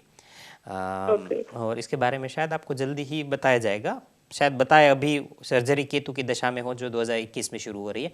लेकिन ख्याल रखिएगा, कोई प्रॉब्लम हो तो डॉक्टर से कंसल्ट करिए। ओके ठीक है। तो एक जब बुध की दिशा चल रही है, तो अभी मेरी ना जॉब थी पहले, तो जॉब भी अभी चली गई है, तो वो इसकी वजह से जहाँ आपको वजह जानना है या जॉब कब मिलेगी वो जानना है, तो आप हाँ जी या तो मैं नहीं, हाँ जॉब कब मिलेगी ये बता देना। अभी तो चले गई है, वो तो चले गई, अभी उसके बारे में क्या? ठीक है। एक बात याद रखिए, जैसे मैंने आपको कहा, आपका इस वक्त जो घर बहुत ज़्यादा जागा हुआ है, बहुत ज़्यादा एक्टिव है ना, वो आपका 12वां घर है। ओके 12वां घर कुंडली में बहन जी होता है, और आपका 12वां घर नेगेटिवली एक्टिव है। मतलब ये है कि जब 12वां घर नेगेटिवली एक्टिव हो तो इंसान की इनकम से उसका खर्चा बढ़ जाता है। हाँ और अगर इनकम से खर्चा ज़्यादा हो दुनिया के सबसे अमीर आदमी का भी, तो वो भी खाली हो जाएगा। ओके तो इनकम से खर्चा ज़्यादा होगा इस वक्त टेम्पररी, तो आपकी या तो इनकम कम हो जाएगी या खर्चा बढ़ जाएगा, समहाउ खर्चा इनकम से ज़्यादा होगा, एक बात। दूसरा, इस वक्त आपकी नींद खराब होगी। नींद फिजिकल कारण से हो, कोई और टेंशन या स्ट्रेस की वजह से हो, इस वक्त आपका भागना दौड़ना, स्ट्रेस लेवल और नींद का खराब होना नज़र आता है। ये सिचुएशन आपकी सितंबर तक रहेगी, ये तैयारी रखिएगा। और इसी के कारण मैंने जैसे आपको बताया, एक तो शायद इसी वजह से आपको हॉस्पिटल जाना पड़ा, मुझे नहीं पता, लेकिन कोई ना कोई ऐसी सिचुएशन। तो जब कुंडली में 12वां घर एक्टिव हो तो खर्चा बढ़ता है, विजिट टू कोर्ट या हॉस्पिटल जाना होता है, और उसी वजह से फिर कोर्ट हॉस्पिटल जाते तो नींद तो उड़ ही जाती है इन अ वे। तो ये सारी सिचुएशन से आप इस वक्त गुजरोगे। इसका गुड लक के लिए उपाय क्या किया जाए?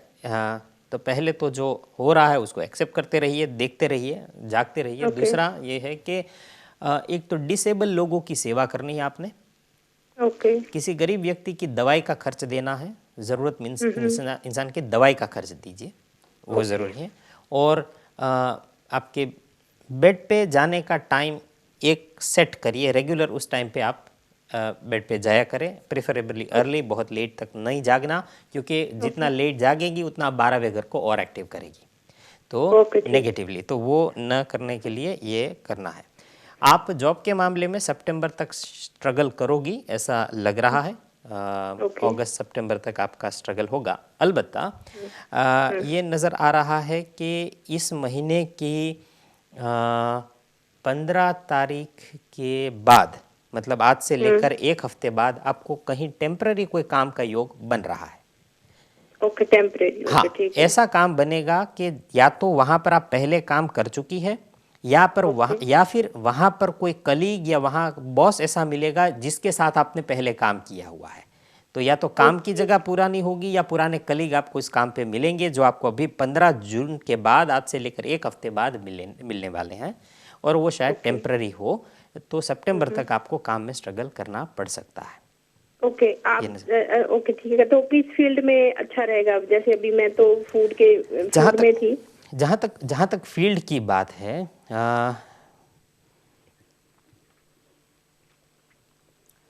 आपको आग आग से संबंधित काम करना अच्छा है, फूड ठीक है। दूसरा, ओके जहाँ दूध की आइटम मिलती हो, डेयरी आइटम्स, या ओके ओके मिठाई की दुकान हो, बहन जी, मिठाई बनती हो,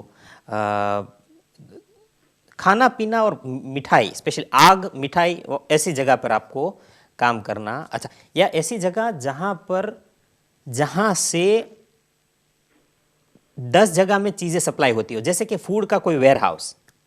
हाँ, पहले मैं वहाँ पे सैंडविच मेकर जैसे प्रोडक्शन में काम करती थी, वही जॉब भी लॉस्ट हुई है। ओके ओके, सो वहाँ से सैंडविच बहुत जगह जाते होंगे। जी जी एक्सेलेंट, क्योंकि आपकी कुंडली कहती है कि वेयर हाउस में काम करना, तो एक जगह से जहाँ 10 जगह पर 20 जगह पर चीज़ें सप्लाई होती हो ना, ऐसी जगह हाँ पर हाँ आपको काम करना चाहिए। तो सैंडविच फैक्ट्री में आप थी, आपके हिसाब से आप कह रही है, तो ठीक है। तो इसी तरह कोई डेयरी प्रोडक्ट या ऐसी कंपनी में भी करे तो बहुत अच्छा है।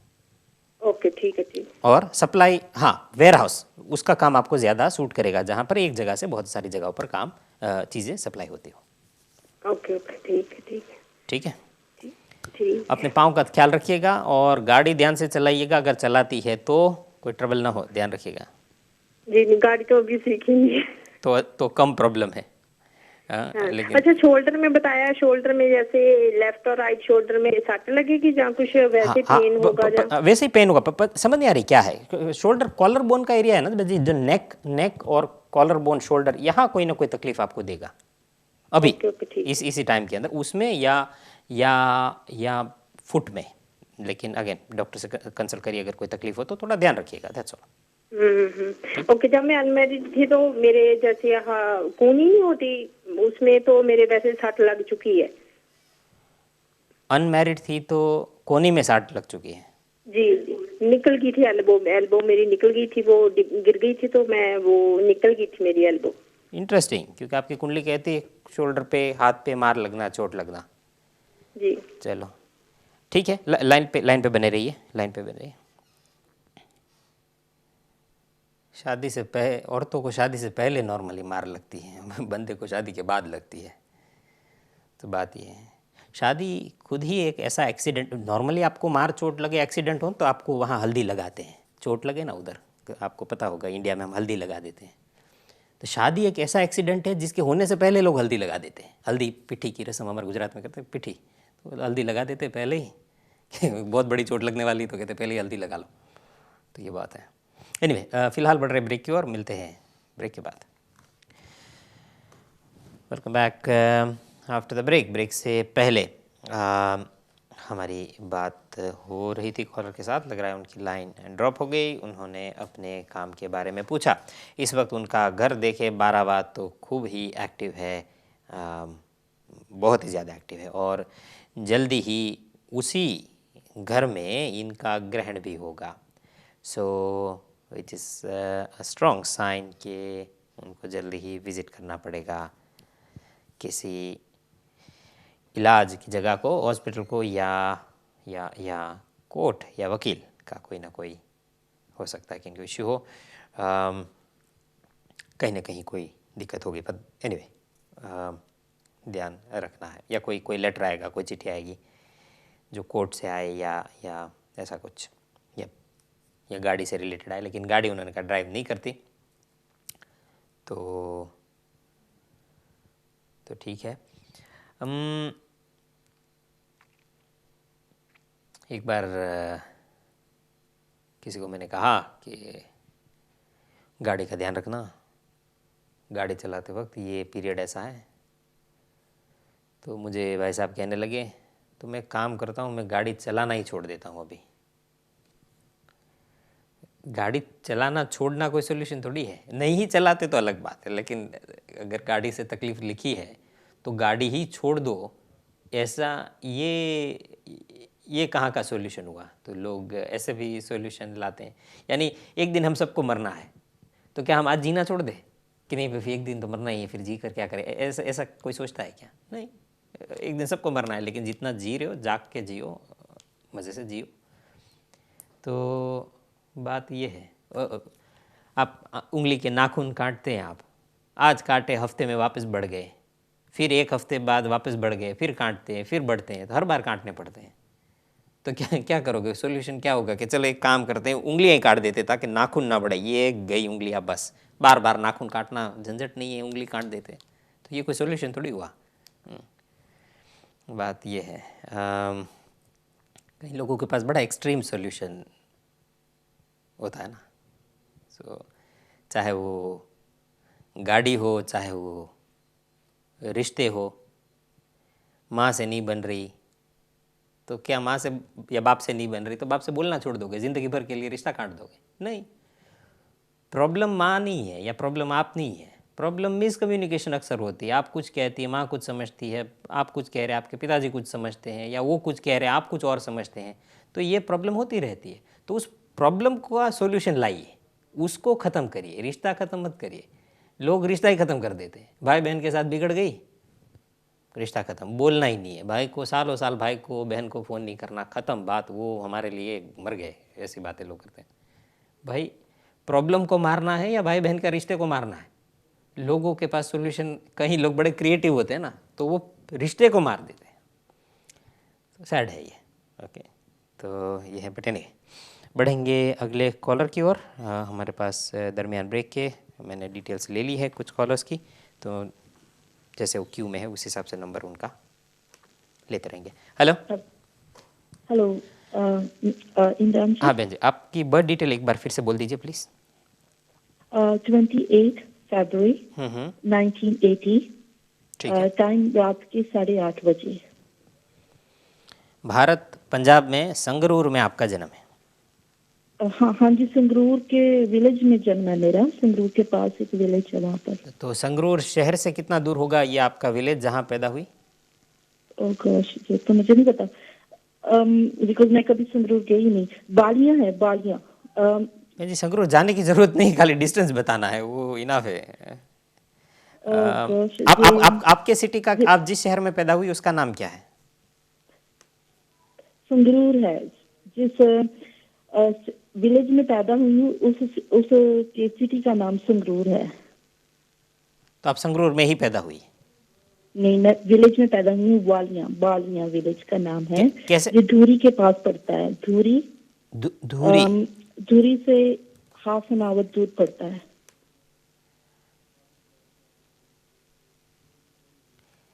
हाँ, धूरी तो मिल गया, धूरी से भी हाफ एन आवर है? हाँ जी, धूरी से हाफ एन आवर दूर है। Half an hour? Half an hour से डिस्टेंस कैसे पता करें?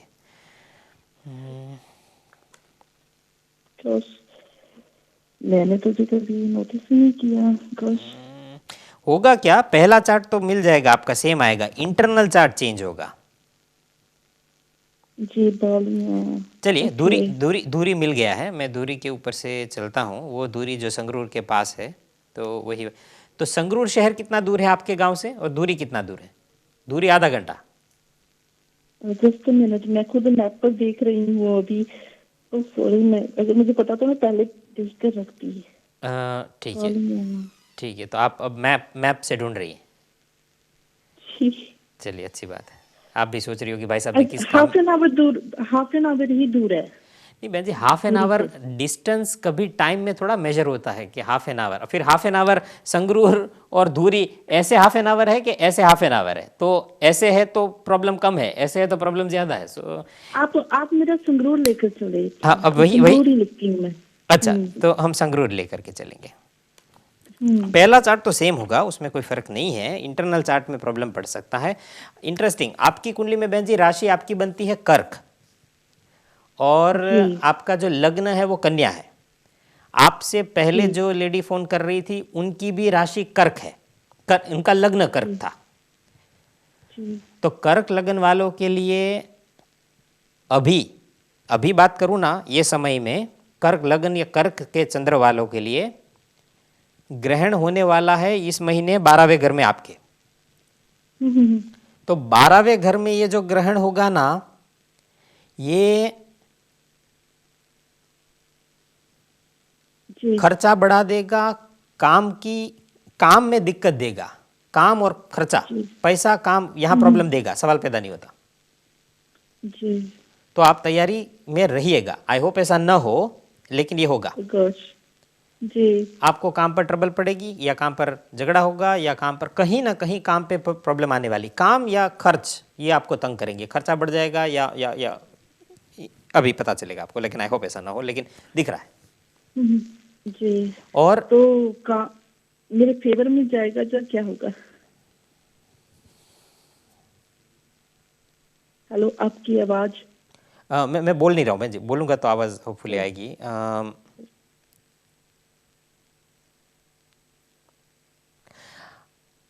आप अभी जहां आपको काम छोड़ना पड़ेगा बहन जी। ओह जी। कोई सिचुएशन है, कोई काम पर सब ठीक है, क्या हो रहा है? एक्चुअली मेरी हेल्थ प्रॉब्लम है ना एट द मोमेंट। मैं काम पर नहीं जा रही। They want to give me ill health retirement, but मैं नहीं लेना चाहती। I want to carry on my work, but they want to give me ill health retirement. Very interesting, very interesting,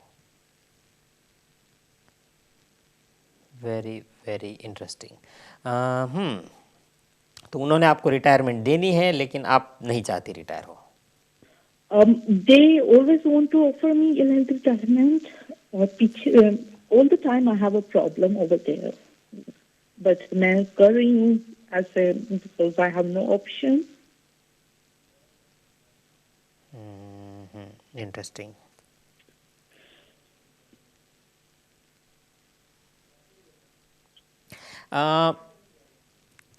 आपकी मर्जी है क्या करना है, लेकिन ऐसा है कि आपको यही करना पड़ेगा, कोई और जगह नहीं कर सकते, यही करना पड़ेगा, ऐसा है?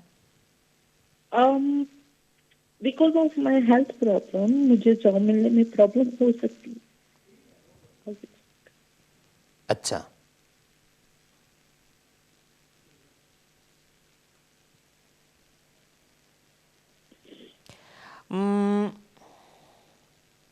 मैं कहूँगा आप उन काम वालों से बात करिए, अपने ह्यूमन रिसोर्स वालों से बात करिए, और डॉक्टर से बात करिए, जिस तरह भी आपको सूट करता है।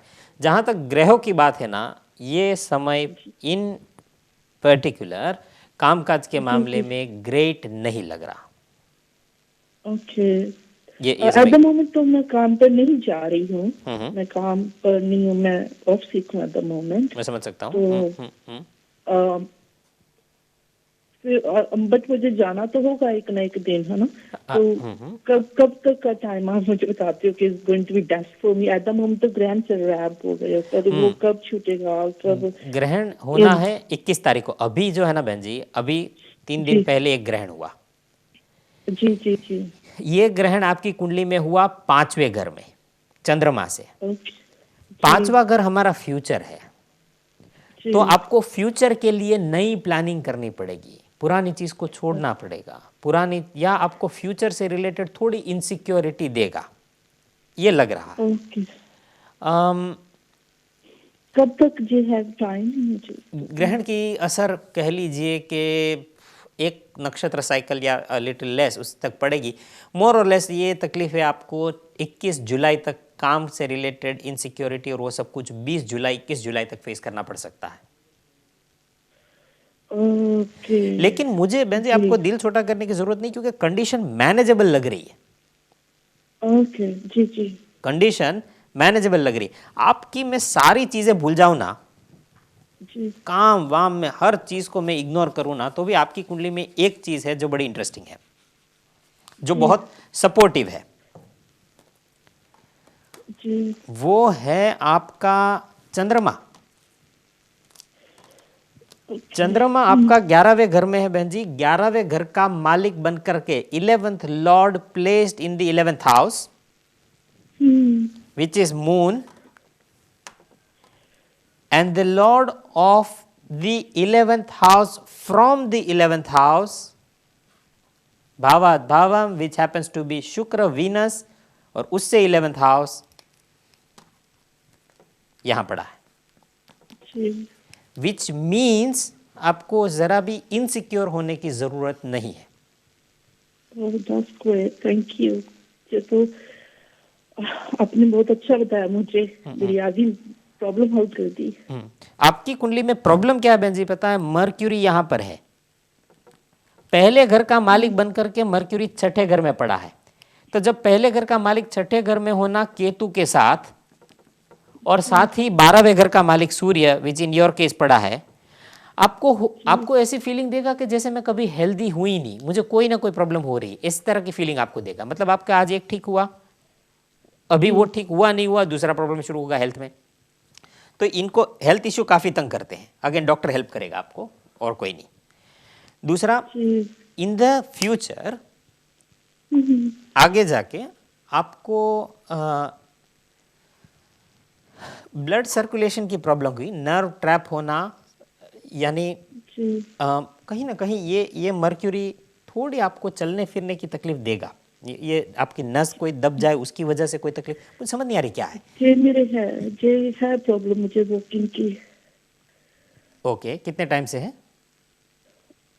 ये तो काफी समय से है। After my daughter birth I had a problem, lower back की मुझे प्रॉब्लम हो गई थी, but 2015 after my chemotherapy I got more verse. अरे जी, तो अभी तो I have a problem, health problem तो है। अगर मैं काम नहीं करूंगी तो आई फील मोर डिप्रेस्ड, तो I just want to work, but if I start this difficult situation. नहीं, मुझे लगता है काम में आपको इनसिक्योर होने की ज़रूरत नहीं है। आप काम वालों से बात करिए, क्या वो कर सकते। 21 जुलाई तक आपको थोड़ी दिक्कत आ सकती है, ये है, लेकिन इसमें ज़रा भी दिल छोटा करने की बात नहीं है। 11th लॉर्ड में 11th हाउस सिक्योर्ड है, 11 से 11 सिक्योर्ड है, फिर क्या। वैसे आपने पूछा नहीं है लेकिन बता दूं, आपका मर्क्यूरी छठा है बहन जी, आपको कभी ना कभी अपने हस्बैंड पार्टनर से जुदा होना पड़ेगा, कभी ना कभी। मेरा डिवोर्स हो चुका है। चलो अनडिवोर्स्ड। ठीक है, चलो कोई बात नहीं, इस बहुत लोगों का हुआ है, वो भी खुश रहे, आप भी खुश रहो। अगर साथ में मज़ा नहीं है तो फिर कोई अलग होकर ठीक है। ये कुंडली ये समहाउ हस्बैंड से जुदा करा देगा, ये लिखा है। जी ये तो है, वी आर सेपरेटेड। ठीक है, वही नजर आ रहा है, वही नजर आ रहा है। एक दो उपाय है, गुड लक के लिए एक दो उपाय है। आप लाइन पे बने रहिए, ब्रेक से आते ही मैं आपसे आपकी कॉल दोबारा लूंगा, आप लाइन पे बने रहिए प्लीज। इंटरेस्टिंग कुंडली है ये, कुंडली देखने वाली है। बात करते हैं इसमें, फिलहाल बढ़ रहे हैं बहुत छोटे से ब्रेक की और मिलते हैं ब्रेक के बाद। Welcome back after the break. Break से पहले हमारी बात हो रही थी कॉलर के साथ, उनसे बात करेंगे। कुछ मैसेजेस आप लोगों के आए हैं वो भी पढ़ते जाएंगे, चलिए वो भी पढ़ेंगे। शायद आज मौका ना मिले सबके मैसेजेस पढ़ने का, लेकिन आगे पढ़ेंगे, कॉलर की ओर बढ़ेंगे। ये कुंडली देखते हैं हम क्या लिखा है। मैंने थोड़ा सही तरह पढ़ा जाए इस तरह कुंडली बना दी है। हेलो जी मैम जी। हाँ बहन जी। सो कुछ गुड लक के लिए आपके उपाय है, बता देता हूँ, हो सके तो करा लीजिए, ठीक है जी। एक तो बहन जी आपका जन्म का 12वां घर नेगेटिवली एक्टिव है। जी ओके, तो 12वें घर का उपाय, बेस्ट उपाय होगा मेडिटेशन, ध्यान, माइंडफुलनेस मेडिटेशन अच्छा उपाय होगा अगर आप वो कर सके तो, या ब्रीदिंग एक्सरसाइज, प्राणायाम, जुपिटर डैमेज्ड है तो वो अच्छा रहेगा अगर आप कर सके तो। जी ठीक है। दूसरा, जब आपके पास अगर ताकत हो, अगर आप कर सकते हैं, कैपेबिलिटी हो तो आपने ये करना है कि किसी स्कूल के कंस्ट्रक्शन में, किसी स्कूल में पैसा देना है जी जितनी आपकी ताकत हो। तो या तो एजुकेशन के लिए पैसा दीजिए किसी ज़रूरतमंद को, या स्कूल में कहीं चैरिटेबल स्कूल बन रही हो, या वहाँ पर आपने एजुकेशन के लिए पैसा देना है, जो आप दे सके, आपकी मर्जी है कहाँ देना है। जी। तीसरा, हो सके तो पन्ना पहनिए, जी हो सके तो एक एमरल्ड डालिए, जी। वो डाले रखना। पन्ना पन्ना कितना होना चाहिए, कौन सी धातु में होना चाहिए? पन्ना गोल्ड में हो। इनफैक्ट पन्ने से पहले आप एक नीलम ट्राई करिए। जी, नीलम। लेकिन गले में, वो भी सोने में या चांदी में? चांदी में। जी। और और कितना उसका वेट? आप पहनिए छोटा, 2-3 कैरेट्स। 2-3 कैरेट। जी। लेकिन नीलम 6 महीना पहन के देखिए आपको क्या असर पड़ रही है। मुझे 1% डाउट है शायद सूट ना करे, 99% तो मुझे लग रहा है सूट करेगा, लेकिन 1% चांस है कि ना भी करे। तो ना करे तो वापस देकर अपना पैसा ले लीजिए। लेकिन यह है कि नीलम आपने एक छोटा नीलम गले में पहनना है, लेकिन गले में, हाथ में नहीं। पर मुझे कैसे पता लगेगा वो सूट कर रहा है क्या नहीं? बहन जी वो आप ही को पता चलेगा और किसी को पता नहीं चलेगा। आपको पता चल जाएगा ना कि क्या क्या सिचुएशन है। गुड थिंग्स हो रही हैं आपके साथ। हाँ, आप ये आपके ऊपर है। ये कोई आपको नहीं कह सकता कि अच्छा हो रहा है कि नहीं हो रहा है, ये आप ही ने तय करना है। जी। एंड वो पन्ना जो है वो कितना होना चाहिए? पन्ना 2 कैरेट के आसपास इनफ होगा। ओके जी। नीलम आप 2.5-3 पहनिए, 2.5-3 तक पहन लीजिए नीलम। पन्ना पन्ना पन्ना फिंगर में होना चाहिए? आपके ऊपर, गला आपके ऊपर है, गले में या हाथ में, टोटली आपके ऊपर है। लेकिन पहले एक डालिए, सिर्फ 2 नहीं, पहले एक पहनेंगे आप।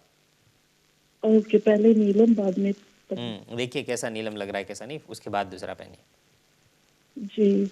एंड जो आप बता रहे थे कि जॉब में जो मेरी जॉब जा सकती है, उसके बाद क्या मुझे वर्किंग, वैसे तो मेरी हेल्थ ठीक नहीं रहती, आई दैट्स माय फियर कि मुझे कहीं मिलेगी नहीं, but according to my chart आपको लगता है कि अब मुझे जॉब मिलेगी जहाँ? वही तो बात है, यही तो मैं आपको कह रहा हूँ। वो फियर निकाल दीजिए।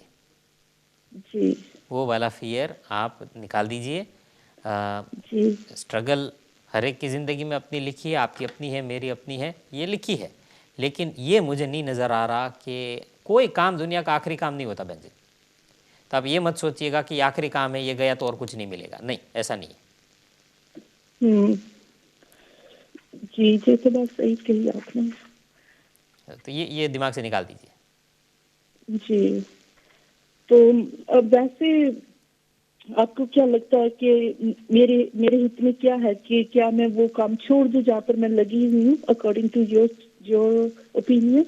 देखिए अगर आप वहाँ कंफर्टेबल है और आपको वहाँ लगा रहना है तो आप कोशिश करिए। मुझे कुंडली के हिसाब से लग रहा है छोड़ना पड़ेगा, ऐसा मुझे लग रहा है। या तो कोई झगड़ा हो, कोई डिसएग्रीमेंट काम पर होगा। झगड़ा मतलब फिजिकल झगड़ा ज़रूरी नहीं होता, डिसएग्रीमेंट हो सकता है किसी तरह का जो आपका चल रहा है, आपने बताया। जी, वो चल रहा है। It make sense. अब ये बढ़ेगा, ये डिसएग्रीमेंट जो आपका फेस कर रही है, जो आपको लग रहा है वो उसमें इजाफा होगा, वो बढ़ेगा। आई होप ऐसा ना हो, लेकिन दिख रहा है। तो तैयारी रखिएगा, मेंटली आप प्रिपेयर रहिए, ये होना है। दशमांश में भी आपकी मैं देखूँ ना, कुंडली के 10 टुकड़े करके जो 10वां टुकड़ा है, वहाँ पर भी करियर के घर में ही ग्रहण हो रहा है। सो ये काम के लिए तो प्रॉब्लम देगा, सवाल पैदा नहीं होता। मतलब ये है कि आपको मेंटली प्रिपेयर रहना चाहिए इसके लिए। लेकिन कोई काम दुनिया का आखिरी काम नहीं है। इमरान जी, 21 जुलाई तक तो मैं नहीं जा रही काम पर, तब तक तो मैं नहीं जा रही हूँ काम पर, मैं ऑफ हूँ तब तक। तो मेरा अगस्त में काम पर। ये एक्चुअली अच्छा है। हाँ जी, ये एक्चुअली अच्छी बात है जी। मेरा डॉक्टर ने मुझे नोट दिया हुआ है। ये एक्चुअली अच्छी बात, क्योंकि बहन जी अगर आप 21 जुलाई से पहले हुआ तो डिसएग्रीमेंट 21 जुलाई से पहले सबसे ज्यादा चांस है होने के। तो अगर आपकी तबीयत साथ नहीं दे रही और डॉक्टर ने आपको लीव छुट्टी दी है, डॉक्टर ने नोट बनाकर दी है, तो आप लीगली एंटाइटल्ड है घर पे रहने के लिए। वो आप और काम बात करिए और लीगल किसी लॉयर से पूछिए, लेकिन आप एंटाइटल्ड। अभी मेरे वो काम वाले मेरे डॉक्टर से रिपोर्ट मांग रहे हैं, वो लेंगे अभी रिपोर्ट। ठीक है। तो मुझे जो है कि डॉक्टर मेरे हित में देगा या क्या होगा, don't know, because doctor advising me to taking ill health retirement. बोलते हैं कि तू ले इल हेल्थ रिटायरमेंट। तो मैं बोल रही हूँ कि मुझे काम करना है। मुझे भी बहन जी यही सिचुएशन लग रही है कि जहाँ पर ये आपको लेनी पड़ेगी, मुझे ऐसा लग रहा है। जी आई होप जैसा आप चाहती है ऐसा हो जाए, मेरी मेरी दुआ आपके लिए यही है। लेकिन मुझे लग रहा है कि लेना पड़ेगा। काम वाले भी आपको यही बोल रहे हैं, ग्रह भी यही बोल रहे हैं, डॉक्टर भी यही बोल रहे हैं। लेकिन डिसीजन फिर आपका है कि आप इससे कितना लड़ना चाहती है या लोग आगे बढ़ना चाहती है। एक चीज़ ज़िंदगी में याद रखिएगा, कोई काम ज़िंदगी का आखिरी काम नहीं है। ये तो बात सही है आपकी, बट इन फ्यूचर कब मेरे ग्रह सही होते हैं और आपको क्या लगता है कब मैं फिर काम पर जा सकती हूँ?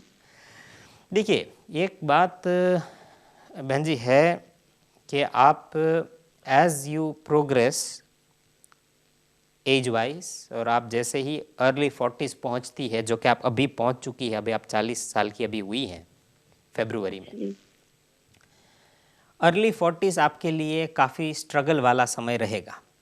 40, 41, 42 ये Okay. समय इजी नहीं होगा आपके लिए। आपकी ज़िंदगी हेल्थ के वाइज हेल्थ वाइज, काम वाइज, उसमें भी जो करंट काम का प्रॉब्लम है ना, वो 21 जुलाई तक है। जी इसके बाद शायद काम बदलना पड़ सकता है। हो सकता है कि आपका काम के आवर्स कम हो, दूसरी जगह जाना पड़े जहाँ आवर्स कम हो, या आपको पार्ट टाइम काम मिले। इस तरह की सिचुएशन के लिए आप मेंटली प्रिपेयर रहिएगा। वो मैं लेकिन खुद सोचती हूँ पार्ट टाइम जाने के हाँ, लिए। लेकिन आप बिल्कुल काम नहीं करोगी और कुछ नहीं होगा, ऐसा मुझे नहीं लग रहा। तो वो आप दिमाग से निकाल दीजिए। और आपको, जैसे आप खुद ही बोल चुकी हो और मैं भी आपको यही कहता, अगर काम पैसे के लिए ना तो ना सही, आपके लिए बिजी रहना ज़रूरी है। 12 अगर जितना एक्टिव है ना बहन जी, आपका काम ना मिले वॉलंटरी करो, वरना आपके लिए मेंटली बहुत डिस्टर्बिंग होगा ये।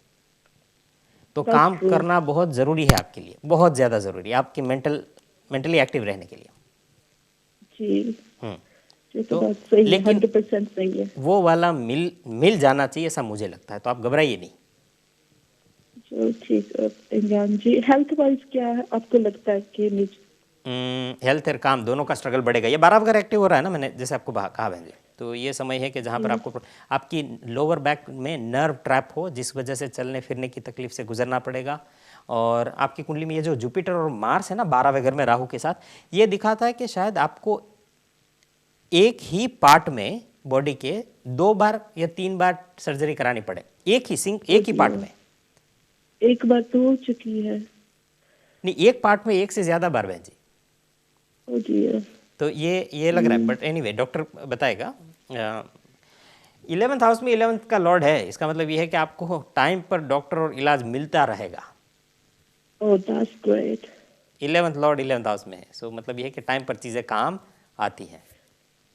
ओह that's great, thank you so much Imran ji, आपने जो मेरी प्रॉब्लम जो है वो तो मतलब आसान कर दी। हाँ, आई डोंट थिंक मैंने Now I आपकी know. मैंने I know. मैंने आपकी कोई प्रॉब्लम आसान की हो मुझे नहीं लगता, बट आई एम श्योर मैंने थोड़ा बहुत आपकी सोच को बदलने में हेल्प किया होगा।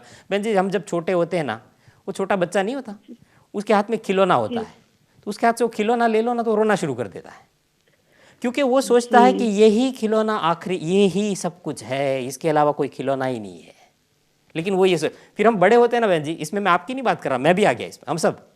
तो फिर बड़े होते हैं ना तो खाली खिलौना बदलता है, हमें लगता है यही जॉब आखिरी है, यही लड़की या लड़का ज़िंदगी का आखिरी है, यही दोस्त आखिरी है, बिजनेस कर रहे तो यही कस्टमर आखिरी है, चला गया तो सब। नहीं, किसी के जाने से कोई फर्क नहीं पड़ता, दुनिया चलती जाएगी, खिलौने हैं, एक गया दूसरा आ जाएगा, डजेंट मैटर। हिम्मत रखिए, कोई सी बात। ईगो का मसला भी आ जाता है ना इमरान जी, बिकॉज जब आपकी इशू चल रहा होता है दैट एन ईगो आ जाती है and you don't want to lose that ego and you want to win it, है ना। तो ऐसे होता है कि भी जो प्रॉब्लम है उसमें मैं विन हो जाऊं, सामने वाला अगर मैं काम छोड़कर चलेगी दे विन, यू नो। अगर मैं वहीं पर हूँ तो I think it's more ego matter in my case. मैं समझ गया। ईगो बहन जी, आई नो दैट ईगो है ना, I know very well. Ego जो है ना वो एक जहर का पेड़ है। I know. तो जितना उसको पानी देंगे ना, बढ़ेगा तो सही कि वाह और बढ़ गया, तो जितना उसको खिलाएंगे ना उतना बढ़ेगा। तो आपको जहर बढ़ाना है कि ईगो के पेड़ को काटना, जहरीले पेड़ को काटना है, इसको बढ़ाइए नहीं। और इसका कोई एंड नहीं है, फिर इससे आपको अभी जीतना है तो आपको होगा मैं और जीतूं, फिर आपको होगा मैं और जीतूं। ये ऐसे हो जाता है कि फाइनेंशियली आपकी ईगो ही होती है, जब आप काम कर रहे होते हो यू आर सेल्फ इंडिपेंडेंट होना। वैसे तो मेरी डॉक्टर बोलती है कि अगर काम नहीं करोगी तुझे तो you will get welfare habit, help हो जाएगी। फिर वही ईगो आ जाती है कि you don't want welfare help, you just want to do your self respect, है ना? सही है। That's more important. बिल्कुल बिल्कुल ठीक है, मैं मानता हूँ, लेकिन बहन जी अगर आप लीगली एंटाइटल्ड है और आपकी हेल्थ ऐसी है तो वेलफेयर रहने में, वेलफेयर को यूज़ करना स्टेट ने हमारे लिए बनाया है, लेकिन उसको अब्यूज़ मत करिए। तो आपकी स्टेट हेल्थ की ऐसी है तो आप वेलफेयर ले रही तो कोई गलत नहीं करिए। हाँ, मैं आपको ज़रूर कहूँगा कहीं बिजी रहिए, ये ईगो के लिए नहीं कह रहा आपको, क्योंकि आपको मेंटली बिजी होना ज़रूरी है, आपका 12th हाउस जिस तरह है, तो आप वेलफेयर ले रही है तो कोई गलत नहीं कर रही बहन जी। ये याद, स्टेट ने इसी के लिए बनाया है कि जिनको ज़रूरत हो। हाँ, वेलफेयर सिस्टम का कई लोग अब्यूज़ करते हैं, वो गलत है, लेना कोई बुरी बात नहीं, ज़रूरत है, आप एलिजिबल है, ज़रूर लीजिए। आपने बोला कि नेक्स्ट 2-3 इयर्स मेरे लिए डिफिकल्ट होंगे। Indeed yes. तो फाइनेंशियली क्या मैं अपने बिल पे कर सकूंगी? मुझे ऐसा तो नहीं मैनेज लगेगा कि मुझे किसी के आगे हाथ करने पड़े नहीं, आगे। मुझे मैनेजेबल लग रहा है, ऐसा नहीं लग रहा खुदा न खास्ता कि जहाँ पर आपको किसी के आगे हाथ फैलाने पड़ेंगे, ऐसा नहीं लग रहा, मुझे मैनेजेबल लग रहा है। Thank you so much. You most welcome जी, you most welcome. Thank you Imran ji, आपने मुझे बहुत अच्छी तरह समझाया। Thank you. अपना ख्याल रखिए, आप अपना ख्याल रखिए। Thank you. Thank you, bye bye. ये थी हमारी कॉलर जिन्होंने अपने बारे में पूछा। कुंडली इंटरेस्टिंग है। वैसे ईगो की बात करें तो मैं ये नहीं कि मेरे अंदर ईगो नहीं है, मेरे अंदर भी एक टाइम पे तो बहुत था, फिर आहिस्ता आहिस्ता अपने आप को समझाया और समझ आई कि यार इससे होगा क्या, मिलेगा क्या ईगो से, तो आहिस्ता आहिस्ता काम करना पड़ता है ना अपने पर भी। तो ये बात है। सो एनीवे, ये कुंडली केस स्टडी है। वैसे आज तो समय ख़त्म हो गया प्रोग्राम में, फिर कभी। जिन्होंने फ़ोन किया शुक्रिया, जिनकी कॉल नहीं ले पाए माफ़ी चाहते, प्रोग्राम को ख़त्म करना होगा। ये बात याद रहे कि ये सिर्फ एक कैलकुलेशन है, इससे बढ़कर कुछ नहीं है। कोई खुदाई इल्म, इलाही इल्म, divine spiritual knowledge, godly knowledge या मेरे पास कोई सुपर पावर है, ऐसा कुछ नहीं है। तो मेरे पास ऐसी कोई चीज़ नहीं है। मैं आपकी कोई तकलीफ़, परेशानी, प्रॉब्लम मिटा नहीं सकता। सारी तो दूर की बात है, मैं आपकी एक भी प्रॉब्लम, परेशानी, तकलीफ़ मिटा नहीं सकता। मेरी ज़िंदगी में अपनी तकलीफ़, परेशानी, प्रॉब्लम है जिस तरह का आपकी है। किसी की डिफरेंट होगी, आप मेरे से, किसी की कम होगी, किसी को ज़्यादा होगी, ये बात अलग अलग है। तो सब हर बंदे को ज़िंदगी में परेशानी आती है और हमें अपने परेशानियों से खुद ही लड़ना है। ज्योतिषी अपने आप को दिखाते ऐसे हैं कि वो आपकी परेशानियों से वो आपके लिए लड़ लेंगे, लेकिन वो बॉडीगार्ड नहीं होते, वो कोई हिटमैन नहीं है ज्योतिषी कि आप बस उसको सुपारी खिलाओ, जाके उसको मार दो। ये ज्योतिष ऐसा नहीं होता। वो ना आप इनको मार नहीं सकता, वो खुद भी इनसे भाग रहा होता है, पीड़ित हो रहा होता है। हम सब अपने कर्मों के शिकार हैं, तो ये याद रहे। ये कैलकुलेशन है, इससे बढ़कर कुछ नहीं, ये पता रहे आपको। तो कोई भी बात मैंने कह दी हो, बिल्कुल गलत आ गई हो, तो मैं ज़िम्मेदार हूँ और कोई नहीं। हो सकता है मेरी गलती हो, और गलती हो, मैंने कुछ कह दिया फ्यूचर का और मेरे से मैंने कहा वो सही नहीं आया, तो मेरी जिम्मेदारी है, ये मेरा फॉल्ट है, क्योंकि ह्यूमन कैलकुलेशन है ना, गलती हो सकती है। तो लेकिन मैंने कोई बात कह दी, बिल्कुल एक्यूरेट है, सही आ गई, तो उसका क्रेडिट जाता है उनको जिनसे मैंने सीखा, जिन्होंने इस पर किताबें लिखी, रिसर्च किया, सॉफ्टवेयर बनाया। और आप लोगों को जाता फ़ोन करके कुंडलियाँ ना पूछते तो कभी कोई चीज़ समझ ना आती। हाँ, मैं आपकी तकलीफ़ें दूर नहीं कर सकता, लेकिन अगर आपको अपनी कुंडली पढ़वानी है, अपने सितारे के बारे में जानना है, अपने ग्रहों के बारे में जानना है, तो आपकी स्क्रीन पर दूसरा नंबर आ रहा है 0203488788। ये नंबर अगले 1 घंटे तक खुला रहेगा, तो आप उस नंबर पे कर सकते हैं। मैं कोशिश करूंगा आपके सितारे पढ़ने की, आपके ग्रह पढ़ने की, आपकी कुंडली पढ़ने की कोशिश करूंगा। तो उसके लिए नंबर है 0203488788। उस नंबर के ऊपर आप कॉल कर सकते हैं 3 बजे से पहले।